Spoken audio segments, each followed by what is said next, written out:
Pwede mo lumabas. Joke lang. So, wala tayo meron. So, alam ko pwede kung mo saan lumabas. ito. So, ano nga po ba? Maybe Yung mga bagay, how can we overcome heartaches? Pastor, masakit na naman po. Pero alam niyo po ba, ito yung mga tutulong sa atin kung paano ba natin ma-overcome ang heartaches na ito. So, number one, ano po?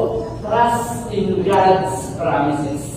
Ang unang-unang dapat gawin ng isang tao na merong dinadamdam, nasasaktan, is panghawakan o pagtiwalaan ang mga pangako ng Diyos sa kanyang buhay.